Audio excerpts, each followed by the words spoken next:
heavy breathing. It means you're really pushing it hard. You must be doing a really awesome workout, right? If you're gasping for air, you're going hard, right?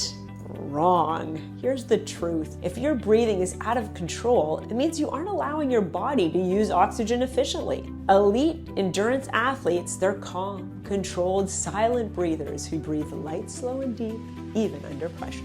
The fix? Simulated high altitude training. Try nasal breathing, use breath holds to increase CO2 tolerance, train your diaphragm muscle. Hypopressives, anyone? This forces your body to adapt and help improve endurance and tolerance to CO2.